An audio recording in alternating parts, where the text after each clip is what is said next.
नमस्कार, मी मनीषा बोरसे. जनवार्ता बातमीपत्रात आपले स्वागत. पाहूयात पुण्यातील विशेष घडामोडी.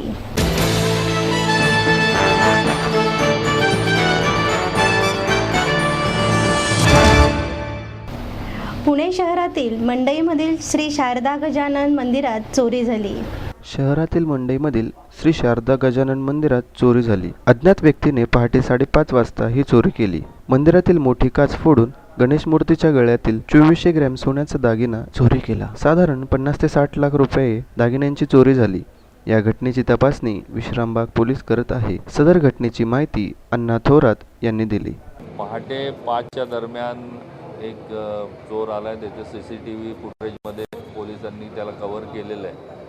5 ते 5:15च्या दरम्यान मंदिराची मोठी काच फोडून आतमध्ये येऊन शारदा आणि गणपती या दोघांच्या गळ्यातील दागिने त्या चोरट्यांनी चोरून नेलेले आहेत. साधारण 50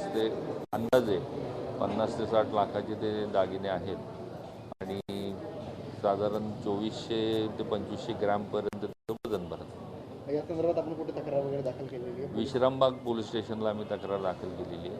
त्यांचे सर्व अधिकारी या ठिकाणी येऊन तपास त्यांचा चालू आहे. अजूनही आत्ताही चालू आहे. सकाळी ती पण मंडळी लवकर येऊन डॉग स्क्वॉड वगैरे येऊन गेलं.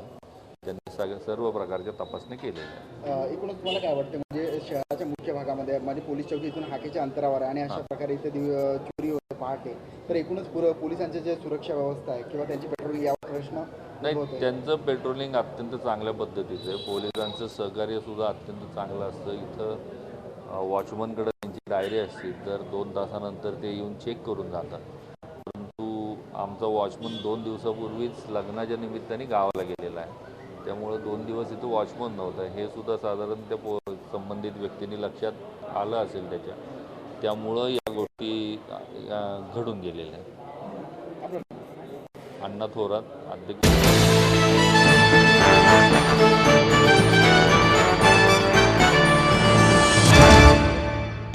जलतरण नियामक मंडळ स्विमिंग फेडरेशन ऑफ इंडियातर्फे ज्युनियर लेगमार्क नॅशनल ॲक्वॅटिक चॅम्पियनशिप आयोजित करण्यात येणार आहे. जलतरण नियामक मंडळ स्विमिंग फेडरेशन ऑफ इंडियाच्या वतीने 32व्या सब ज्युनियर व 42व्या ज्युनियर ग्लेनमार्क नॅशनल चॅम्पियनशिपचे आयोजन करण्यात आले. 13 जुलैपासून बालेवाडी येथील शिवछत्रपती क्रीडा संकुलात ही स्पर्धा होणार आहे. भारतातील 28 राज्यांचे प्रतिनिधित्व करणारे जवळपास 1400 स्पर्धक या स्पर्धेत सहभागी होणार आहेत.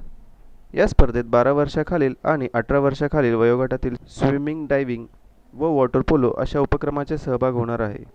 स्पर्धेतील विजेत्याला बँकॉक येथील 8व्या आशियाई जलतरण स्पर्धेत सहभाग होण्याची संधी मिळणार आहे, अशी माहिती पत्रकार परिषदेत देण्यात आली. यावेळी SFIचे सरचिटणीस कमलेश नानावटी, राष्ट्रीय जलतरणपटू मिलिंद सोमन, महाराष्ट्र जलतरण संघटनेचे अध्यक्ष अभय दाडे उपस्थित होते. गुड एक्सपिरियन्स की कशा प्रकारे आपण स्विमिंगला प्रमोशन देत होतो त्यावेळेला, आणि तेव्हापासून आत्तापर्यंत तेव्हापासून आता 25 वर्ष झाली. आणि मला वाटतं एक कॉर्पोरेट जेव्हा आता पुढे आलेलं आहे, planning to promote, put in their own, raise funds and sponsor these championships, sponsor new champions, young champions, create workshops for coaches and parents. I think these are some very, very important खूपच करण्यासारख्या गोष्टी आहेत ज्या खूप वर्षापासून आपल्या देशात झालेल्या नाही आहेत. हे नव्याने होत आहेत.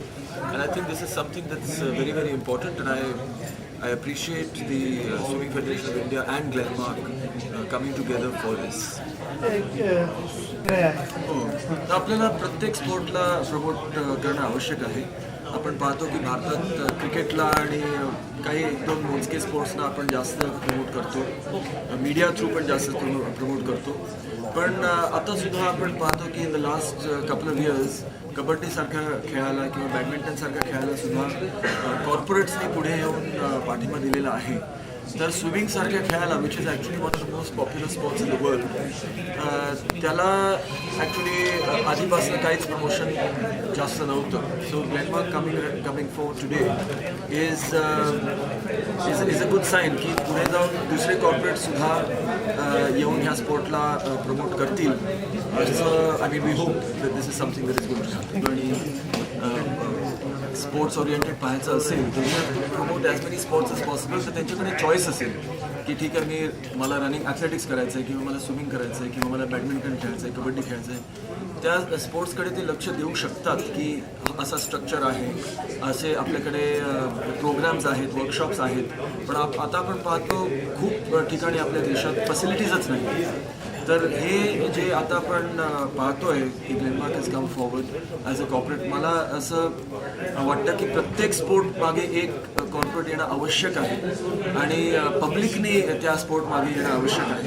इनफॅक्ट आपण पाहतो की खूप मुलांना आवड असते की एक स्पोर्ट खेळायची, पण बिकॉज ज्या कारणे फॅसिलिटीज नाही आहेत किंवा स्कूल्स कॉलेजेस स्पोर्ट्सला महत्त्व देत नाहीत किंवा जॉब्स एम्प्लॉयमेंट आपल्याकडे महत्त्व देत नाही स्पोर्ट्सकडे, तर ते लवकरच ते सोडून देतात. तर इट इज इम्पॉर्टंट की पूर्ण जी आपली सोसायटी आहे ती एकत्र येऊन आपण प्रत्येक स्पोर्टला आपण पाठिंबा दिला पाहिजे.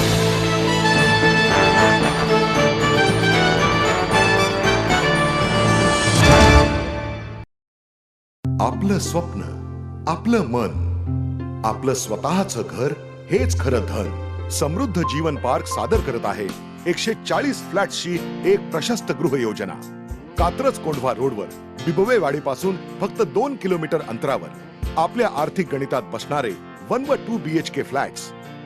तब्बल 3 मजली पार्किंग सह ऐस पैस गार्डन, क्लब हाऊस आणि इतर सुविधांनी सुसज्ज.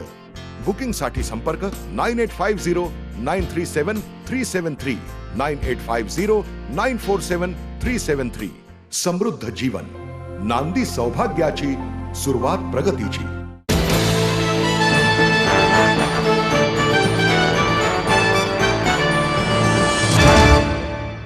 श्याम जाजू यांची भारतीय जनता पार्टीच्या राष्ट्रीय उपाध्यक्षपदी निवड करण्यात आली आहे. भारतीय जनता पार्टी राष्ट्रीय उपाध्यक्षपदी श्याम जाजू यांची निवड करण्यात आली. केंद्रीय सत्ता असताना भारतीय जनता पार्टीच्या राष्ट्रीय उपाध्यक्षपदी श्याम जाजू यांची निवड करण्यात आली आहे.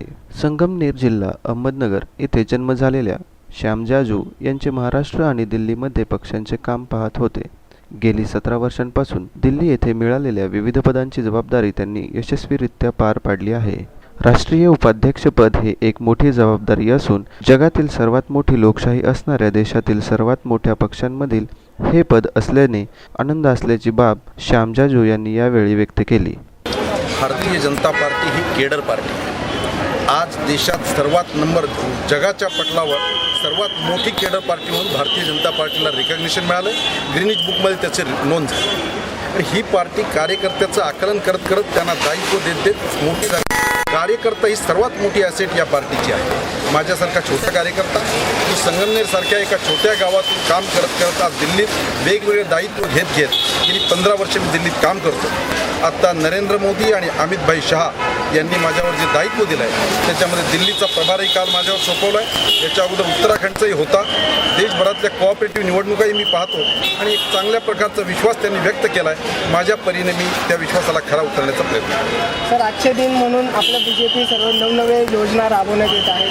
तर एक राष्ट्रीय नेते म्हणून, एक राष्ट्रीय नेतृत्व म्हणून तुम्ही कसं पाहता पुढचे काय भारताचा पुढचा काय कसा पाहता? एका वर्षात 24 इनिशिएटिव्ह घेतलेला हा देशातला पहिला पंतप्रधान आणि केवळ देशातच नाही तर संपूर्ण विश्वामध्ये राहणाऱ्या भारतीयांना अभिमान वाटावा अशा प्रकारचा 1 वर्षाचा त्यांचा कारकीर्द राहिलेली आहे. आणि आगामी काळामध्ये आणखीन या सर्व निर्णयांचं एक्झिक्युशन झाल्यानंतर जनतेला याचा एहसास होईल, याचा अनुभव येईल. राहिलेल्या कालखंडामध्ये जे विविध प्रश्न ते मार्गी लागतील. निश्चितपणाने सामान्य माणूस केंद्रबिंदू ठेवून नरेंद्र मोदींची वाटचाल सुरू आहे. देशातल्या सामान्य माणसाला जास्तीत जास्त आपल्या जीवनामध्ये राहत देण्यासाठी हे सरकार रात्रंदिवस काम करत आहे. येणाऱ्या 4 वर्षामध्ये आणखीन प्रभावीपणाने त्याचे परिणाम समाजामध्ये दिसायला. महाराष्ट्राला अभिमान वाटावा असं तुमचं आत्ताचं जे पदभार आहे असं आहे, तर महाराष्ट्राच्या वाट्याला काय करता येईल तुमच्या माझ्यासारख्या कार्यकर्त्याला पदभार देणं हाच महाराष्ट्राच्या वाट्याला आलेला बहुमान आहे. सर्वात मोठ्या पार्टीचा नेक्स्ट टू अध्यक्ष ही जी उपाध्यक्ष ही पोस्ट असते ही पोस्ट ही तशी सामान्य पोस्ट नाही. अध्यक्षांनी माझ्यावर जो विश्वास व्यक्त केला आहे निश्चितपणानं एक महाराष्ट्रीयन म्हणून त्या जबाबदारीला आटोकाटपणे पूर्ण करण्याचा मी प्रयत्न करतो.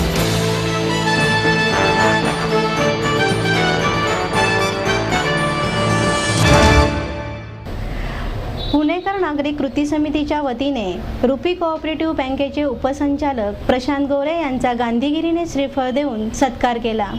पुणेकर नागरिक कृती समितीने रुपी कोऑपरेटिव्ह बँकचे उपसंचालक प्रशांत गोरे यांच्या गांधीगिरीने श्रीफळ देऊन सत्कार करण्यात आला. तसेच त्यांच्या राजीनाम्याची ही मागणी यावेळी समितीचे सचिव मिहीर थत्ते यांनी केली. प्रशांत गोरे यांनी 2008 साली अस्तित्वात नसलेल्या गोसावींच्या नावे 30 लाख रुपयांचे कर्ज प्रेसिडेंट हॉटेलला दिले होते. तसेच अनेक कर्ज प्रकरणात त्यांनी पैसे खाल्ले आहेत. गोरेसारखे अधिकारी असल्यामुळे रुपी बँक सुधारणार नाही. त्यांनी खातेदारांना उपाशी मारण्याची वेळ आणलेली आहे. अनेकांच्या मुलांचा शिक्षणाचा, लग्नाचा प्रश्न आहे. बोगस कागदपत्राद्वारे कर्ज देण्यात आले आहे. यामुळे ठेवीदारांना असे हाल भोगावे लागत आहे. यासाठी गोऱ्यांच्या राजीनाम्याची मागणी करण्यात येत आहे. तसेच गोरेविरुद्ध 16,000 तक्रारी पोलीस ठाण्यात देण्यात आलेली आहे. यावेळी समितीचे दत्ता घुले आणि सल्लागार संजय भालेराव यांनी ही माहिती दिली.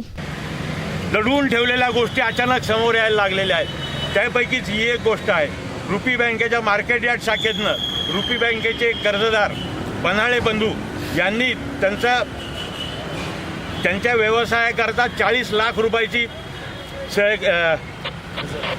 कर्ज रुपी बँकेच्या मार्केट यार्ड शाखेकडून घेतलं होतं. या 40 लाख रुपयाचे 4 कोटी झाले तरी पैसे परत आले नाहीत. आणि जेव्हा 4 कोटी झाले, आम्ही जेव्हा सतत पाठपुरावा करत होतो तेव्हा असं लक्षात आलं की यांनी त्याची प्रॉपर्टी, या कर्जदाराने रुपी बँकेला गहाण ठेवलेली त्याची प्रॉपर्टी परस्पर आपल्या मुलाच्या नावाने केलेली आहे. हा हे संगनमत आहे. आणि रुपी बँकेच्या वसुलीची टाच आपल्या प्रॉपर्टीवर येऊ नये याच्याकरता त्यांच्या मुलांनी, त्यांनी आणि त्यांच्या पार्टनर भागीदारांनी मिळून संगनमताने हे सगळं केलेलं आहे. याच्याबाबत रुपी बँकेच्या मार्केट यार्ड शाखेच्या व्यवस्थापिका श्रीमती जोशी यांनी 23 तारखेला rupee bank market yard police चौकीला लेखी तक्रार दिली होती. परंतु दुर्दैवाने पोलिसांच्या अनेक विवंचना असू शकतात, परंतु आमच्या दृष्टीने आमचा प्रश्न अधिक गंभीर आहे. त्यामुळे गेल्या 15 दिवसात मार्केट यार्ड पोलीस स्टेशनकडनं काही कारवाई झाली नाही. म्हणून आज नाईलाजास्तव मार्केट यार्ड पोलीस स्टेशनच्या निरीक्षकांना आवाहन करण्याकरता इथे मोर्चा काढावा लागला. आत्ता त्याने आमच्या समोर मान्य केलेलं आहे. ताबडतोब गुन्हे दाखल करतो आणि ज्यांच्या विरोधात तक्रारी आहेत त्या सर्वांना अटक करतो असं आश्वासन आम्हाला मार्केट यार्ड पोलीस स्टेशन निरीक्षक बाबर आणि पाचोरकर या 2 वरिष्ठ अधिकाऱ्यांनी दिलेलं आहे. त्यामुळे आम्ही समाधानी आहोत. परंतु जोपर्यंत ह्या लोकांना अटक करून इथे आणलं जात नाही तोपर्यंत आम्ही ती ठेय्या देणार आहोत.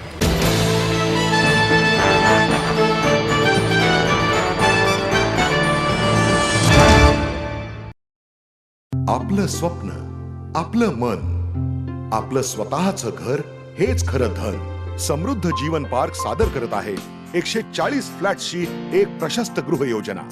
कात्रज कोंढवा रोडवर बिबवेवाडीपासून फक्त 2 किलोमीटर अंतरावर आपल्या आर्थिक गणितात बसणारे 1 व 2 BHK फ्लॅट्स. तब्बल 3 मजली पार्किंग सह ऐस पैस गार्डन, क्लब हाऊस आणि इतर सुविधांनी सुसज्ज.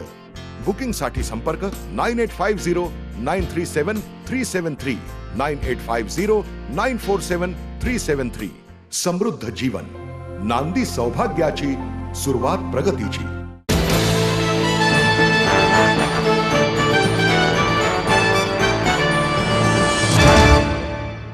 संत ज्ञानेश्वर महाराज व तुकाराम महाराज यांच्या पालख्यांच्या आगमनासाठी पुण्यनगरी सज्ज झाली आहे.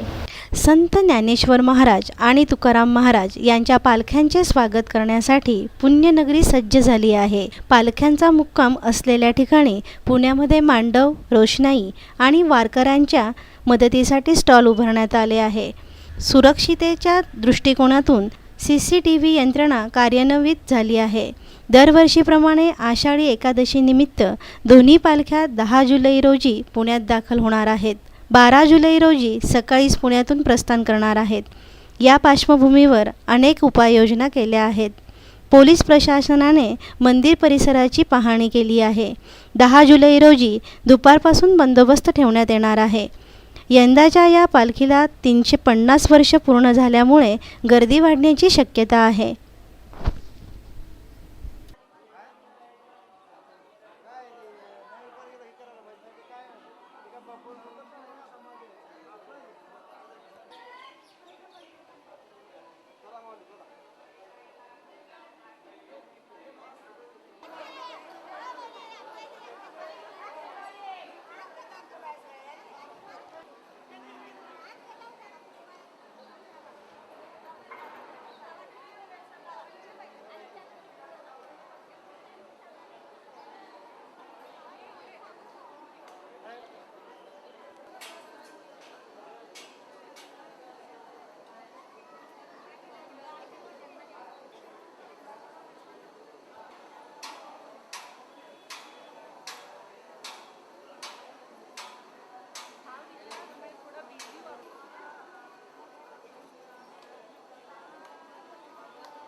फोर्स मोटर कामगार कुटुंबीय महिला समितीच्या वतीने कामगार आयुक्त कार्यालयावर धरणे आंदोलन करण्यात आले. फोर्स मोटर्स कंपनी व्यवस्थापनाच्या आडमुठेपणाचा निषेध करण्यासाठी फोर्स मोटर्स कामगार कुटुंबीय महिला समितीच्या वतीने कामगार आयुक्त कार्यालयावर धरणे आंदोलन करण्यात आले. आकुर्डी येथील फोर्स मोटर्स कंपनीतील कामगार व्यवस्थापक व व्यवस्थापन यांचे वेतनवाढ करार गेले 11 वर्षापासून रखडलेला आहे. मार्च महिन्यात फोर्स मोटर कामगार कुटुंबीय महिला समितीच्या 10 सदस्यांनी केलेल्या 10 दिवसाच्या उपोषणानंतर वेतनवाढ करार प्रश्न मार्गी लावण्याचा आश्वासन देऊनही व्यवस्थापनाकडून सध्या वेतन देण्याची बोलणी बंद ठेवण्यात आली आहे. त्यामुळे या महिला कमिटीच्या सदस्यांनी कामगार आयुक्त कार्यालयावर धरणे आंदोलन केले. वेतनवाढ करार संदर्भात कामगार विरहित कामगार संघटनेच्या वतीने व्यवस्थापनास मागणीपत्र सादर करण्यात आले.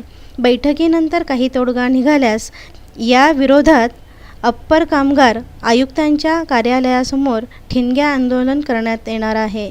4 महिन्यापूर्वी आपल्या 8 मार्चला महिला जागतिक दिनाच्या दिवशी कंपनी कामगार आणि कामगार आयुक्त यांच्यामध्ये कंपनी आपली केंद्राची ताकद दाखवायला तयार. कंपनी आपल्या या बजाज या कंपनीत बजाज म्हणून आपण काल मला वाटतं भरत शिंदे आणि त्यांचे टीम आम्हाला कळालं की आज सकाळी 10 वाजता महिला कस्टमर जीवनामध्ये आपण या 15-20 वर्षाच्या संघर्ष करत आला.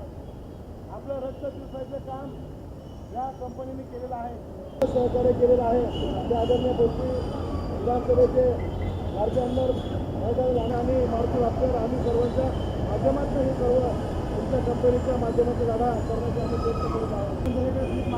मागत नाही अशा माध्यमातून सर्व कामगारांची भूमिका झालेली आहे. माझी आपल्याला मला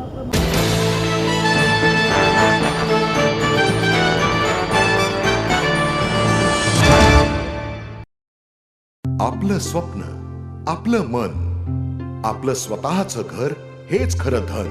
समृद्ध जीवन पार्क सादर करत आहे 140 फ्लॅट्सची एक प्रशस्त गृह योजना. कात्रज कोंढवा रोडवर बिबवेवाडीपासून फक्त 2 किलोमीटर अंतरावर आपल्या आर्थिक गणितात बसणारे 1 व 2 BHK फ्लॅट्स. तब्बल 3 मजली पार्किंग सह ऐस पैस गार्डन, क्लब हाऊस आणि इतर सुविधांनी सुसज्ज. बुकिंग साठी संपर्क 9850 937 373 9850 947 373. समृद्ध जीवन, नांदी सौभाग्याची, सुरुवात प्रगतीची.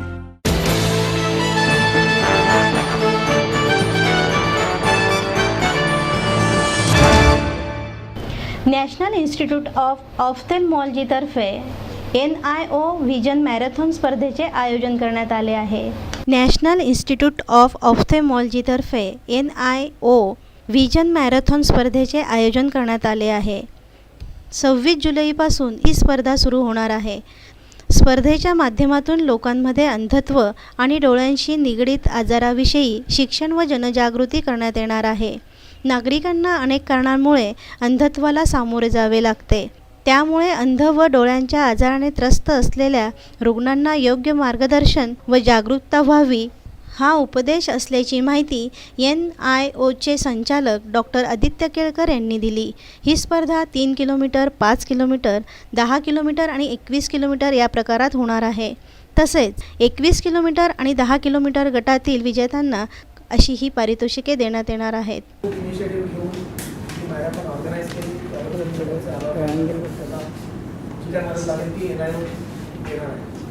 तर डोळ्याचा आणि पडण्याचा काय संबंध असं मला विचार येऊ शकतो आपला. डोळ्याचं आम्ही सगळे डोळ्याचे डॉक्टर, मग पडण्याच्या मागे का लागलं त्याचं साधं कारण असं की डोळ्याचे असे बरेचसे आजार आहेत जे रेग्युलर एक्सरसाइजमुळे टाळू शकतो आपण, ज्याला आपण अवॉइडेबल ब्लाइंडनेस असं म्हणतो. कारण की डायबिटीजमुळे डोळ्याच्या आपल्या रक्तवाहिन्यांवरती खराब होते. डायबिटीज जर कंट्रोल हे पाहायला लोकांना फुरसत नसते. तुमची साखर कधी केली विचारायचं नुकतीच म्हणजे कधी नुकतीच हो, कारण त्यांना सांगायचं नसतं नुकतीच म्हणजे कधी.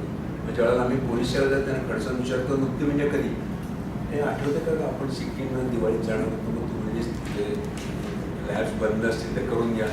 त्यांची नोटीस काय सांगतो ते डॉक्युमेंटला काढले नाही तुमची सिक्कीमची ट्रीप आरामात होणार म्हणजे किती हे आमची आरामात झाली ट्रीप मला काही त्रास झाला मग जेव्हा मी परत पोलीस सेवा खडसून म्हणजे किती नाही तशी 260 आहे 260ची साखर 6 महिन्यात गेली त्या बाईला असं वाटत असतं की आपण पाहिजे म्हणून व्यायामात समजतोय की व्यायाम हा बरेच लोकांना सांगतो की डायबिटीसमध्ये आम्हाला त्याची पण एक गोळी द्या की व्यायाम घेऊन फिटनेसमुळे तुमचं जे संबंध आरोग्य सुधारणार आहे ते त्याच्यात महत्त्वाचं आहे आणि ज्यावेळेला माणसं डोळ्याला पट्टी लावली तर एखाद्या माणसाला अनुभव आल्यानंतर त्याला काय त्याचे परिणाम त्यांची फॅमिलीवर किती परिणाम आहे साधं इथून एक 10 फूट चालून आपलं तुम्ही डोळे बंद करून सगळ्या संगीत त्याला दिस इज सॉर्ट ऑफ जनजागृती लोकांना कळण्यापर्यंत आपण लोकांच्यापर्यंत पोहोचतोय किंवा असं असं आहे ह्या गोष्टी घडतात म्हणून आपण त्याला टाळू शकतोय हे आपल्या विद्यार्थ्यांना मोफत प्रवास करण्यासाठी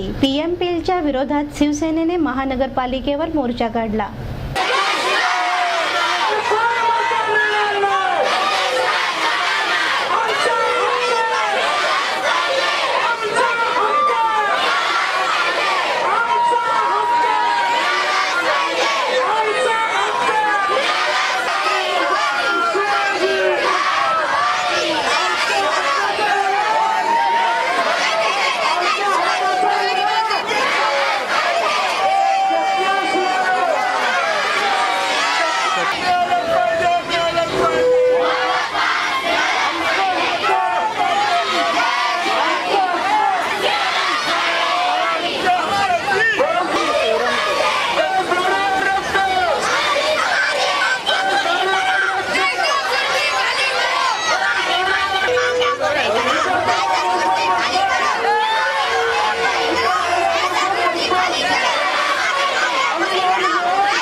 महापालिकेच्या शाळांमधील विद्यार्थ्यांप्रमाणेच शहरातील खाजगी शाळांमधील विद्यार्थ्यांना PMPLचा मोफत पास देण्यात यावा या मागणीसाठी शिवसेनेच्या वतीने महानगरपालिका भवनावर मोर्चा काढला.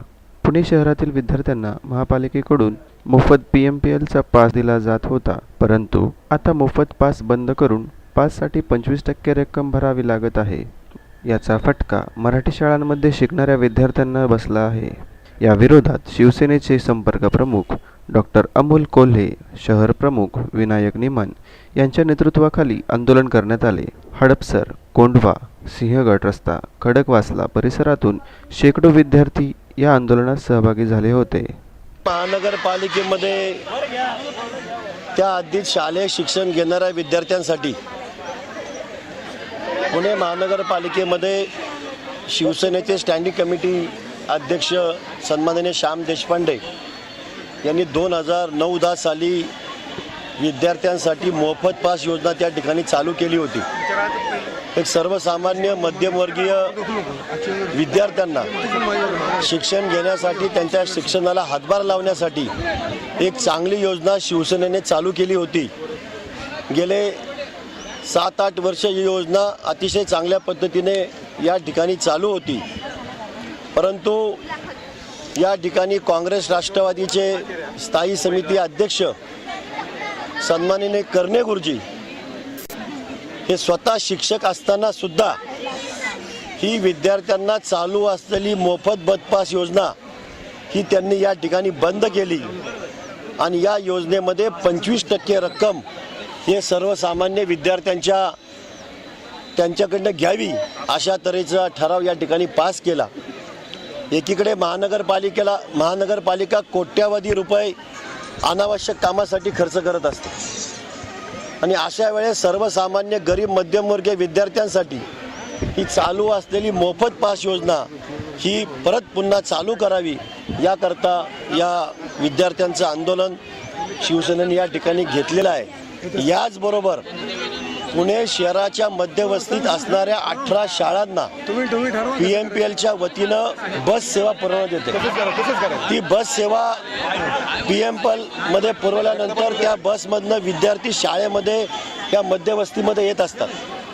या बस सेवेसाठी असणारं अनुदान हे सुद्धा पुणे महानगरपालिकेने या ठिकाणी कमी केलेलं आहे.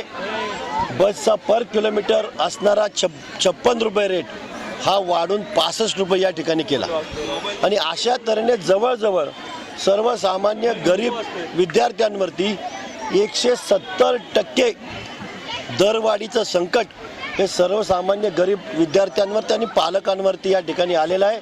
सर्वसामान्य पालकांचं अतिशय वाढलेल्या खर्चामुळं अगोदरच कंबरडं मोडलेलं आहे. त्याकरता आम्ही सर्व शिवसेनेच्या वतीनं या ठिकाणी काँग्रेस राष्ट्रवादीने ही बंद केलेली योजना आणि बंद केलेलं अनुदान या ठिकाणी त्वरित चालू करावं ही प्रामुख्याने आमची या ठिकाणी मागणी आहे.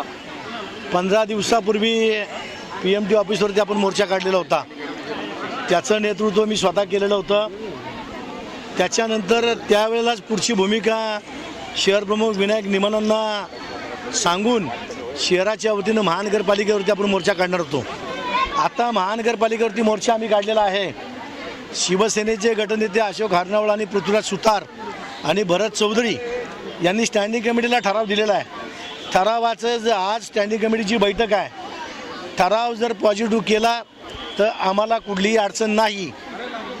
पण जर महानगरपालिकेचे कमिशनर असतील, महापौर असतील, स्टँडिंग कमिटी चेअरमन असतील, सर्व नगरसेवक असतील, यांनी जर मोफत पासचा निर्णय घेतला नाही तर याच्यानंतरचं आंदोलन नगरसेवकाच्या घरासमोर विद्यार्थ्यांना नेऊन बँड बाजा वाजवणार आहे.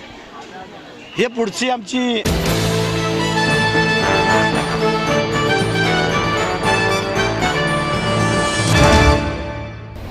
याचबरोबर जनवार्ता बातमीपत्र संपले. नमस्कार.